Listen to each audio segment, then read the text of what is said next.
in case of Jet Airways, the companies have bought a lot of planes.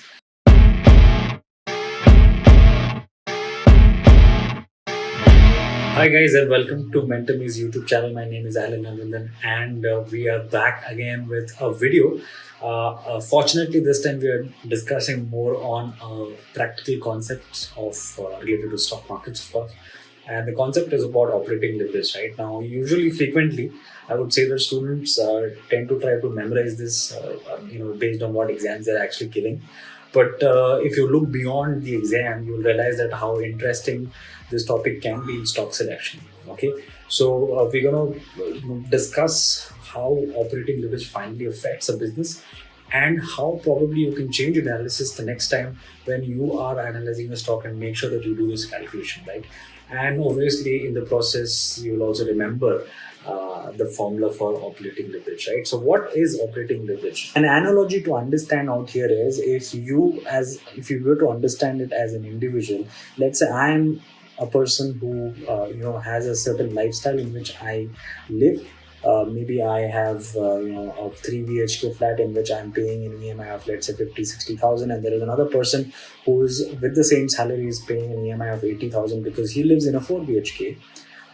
The benefits are very good when, as long as we are earning the correct salary. As soon as probably things don't go as planned, or probably there is a recession, or probably there is a COVID like structure, there's a good chance that the person who has lesser fixed cost is able to survive better, right? Have seen the usual formula on multiplying the quantity with price, which gives you the sales, minus the the variable cost, which is quantity multiplied by the variable cost, and divided by the contribution minus the fixed operating cost, of course.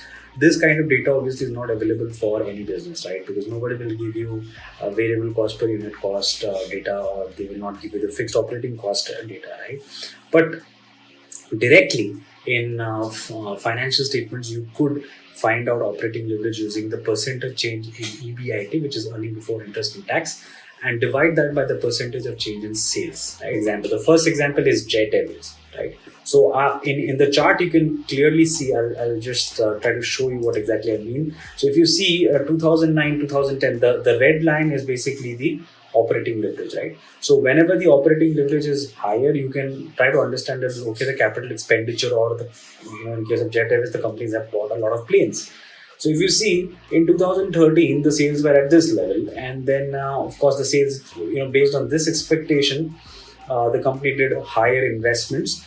But after that, the sales have not been increasing, the way the investment has been done, right? And in fact, after that, the DOL has obviously decreased because there was a lot of selling of the planes, renting out of the planes to other companies, right? So, if in stark comparison, if I try to see Indigo, you will see that the investment is pretty consistent, right? If you see in 2014, they had a lower DOL, right? Because at this moment, the company used to actually rent out its planes majorly. Then once they started getting success, they started investing a lot. And the good part is, you'll see that if you look at this data historical, you'll see whenever the company has actually done higher investments, it has led to sales, right? In fact, in 2020, you'll see that the company went ahead and increased its operating leverage further.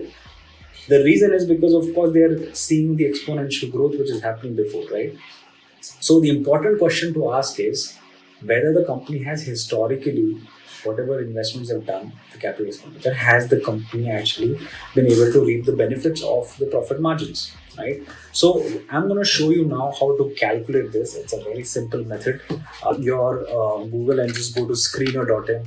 Now I have a subscription, so you might have some trouble downloading this data, but if in case you have a subscription for Screener, it will become very easy, right? So all you do is, let's say we select Jet Airways, okay, and we go to the profit and loss. So we have our profit and loss from March 20 onwards, right? And all I do is I just click on export, right? So I'll just export this, and I should have my data out here. Let's go to the profit and loss. Now, as I said, we will not be having the information of variable cost per unit. So instead, what we could do is we could first find out what is the EBIT. Okay, so I'm just going to create some space out here, and let's write EBIT. Then we will write it. We will write the change in EBIT.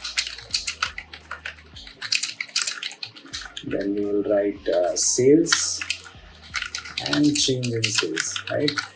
And just below that we will also write DOL. Okay, degree of operating leverage. So first, obviously, let's calculate the EBIT. So we could do a shortcut and just add interest to the net profit, which should give us the EBIT. So that's my EBIT.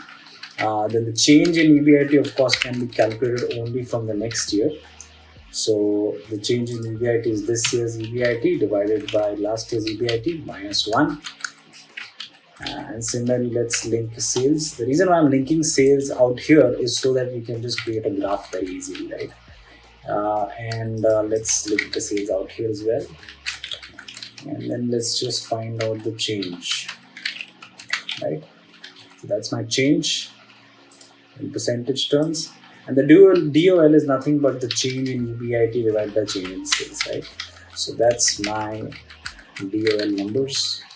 And let's just extend it to March 21, right? So I have my DOL numbers out here. Now what we can do is we can just copy this, okay, and paste special, because we want to take the values to another sheet to create a graph, right? So let's create a new sheet out here. Okay, and I'm going to copy it by transposing the values. Okay, so that's my values which I've transposed. And now the important thing to see out here is, only when you actually visualize this data is when you get a sense of what exactly is going on, right? And if you see, even before we create the chart, we have data since 2013. So there you go, 2013 to 2021. And what you could actually notice out here is your DOL actually gets, increases significantly between 2013 and 14, right? So that means there's a huge investment which is done out here. Unfortunately, the sales does not increase as much as expected, right? So the sales only increases by about 13%, right? And if you see, just look at the numbers itself, right? From 17,000 to 23,000 is not a very huge amount of change in sales, right?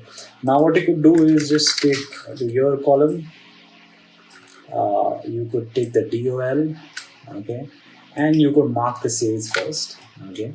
Go to insert, recommended charts, all charts, and create the stacked column, okay. Once you create the stacked column, just change the series chart type. And what you could do is, you've got your year, so year is not supposed to come here. So what we can do is, we can just select data, and we will remove this from here, and instead we will put the axis label range as years, okay. There you go. Now we have the years. And now we can change this series chart type. So I'm going to put the DOL in the secondary axis and plus to the line graph. So that gives us a good, fair idea about how things have been going, right? So it's pretty obvious that when you look at the investment actually happens, the operating leverage is increased. The sales does not follow through, right? Now let's look at a very, opposite case of Indigo. Now, here obviously I've made this already, but in case of Indigo, you can clearly see that there is a consistent investment structure, right? And they're doing investment as a reaction to increase in sales, right? If you see in 2020, the investment has been done after possibly increasing the leverage after 2017. So that's about 4 years time, right? So after 4 years time, seeing the capacity getting utilized and then the revenue coming up and the profit margins increasing, only then have they actually gone ahead and increased investment. And one more thing you need to remember is to look at the numbers. So the DOL out here is 11.49. In 2017 it is about almost nothing. And then even in the start of the operation, the DOL was 9.26. Compare this to Jet Airways, right? So if you look at the Jet Airways values, the DOL has been too extremely high, right? So look at even in normal circumstances, their DOL tends to be pretty high. So their leverage is way higher compared to the kind of DOL that has been used by, let's say, Indigo, right? So what we need to understand is, how does Indigo do this? Do that? And first of all, Indigo does not buy the plane, so it tends to rent out. So it's in an operating lease structure. So when you are in an operating lease structure, in your balance sheet, the fixed asset does not turn up, right? So you're basically paying rent, and rents can always be stopped. So the advantages are, of course, that when things are good, the DOL can actually help you in scaling the business and improving the profit margin significantly, because the variable cost will be low and the fixed cost will be high, and hence as the scalability increases, the fixed cost does not increase significantly compared to the variable cost, and hence your margins will be better. But the thing to remember is, when things are not going well, that time, a company with probably a higher proportion of their cost as variable cost will be able to survive better, right? So that was a short video on operating leverage. I hope the concept is clear, and I hope you make better investment decisions, and I hope you don't have to remember the formula again. I'll see you again with another tutorial.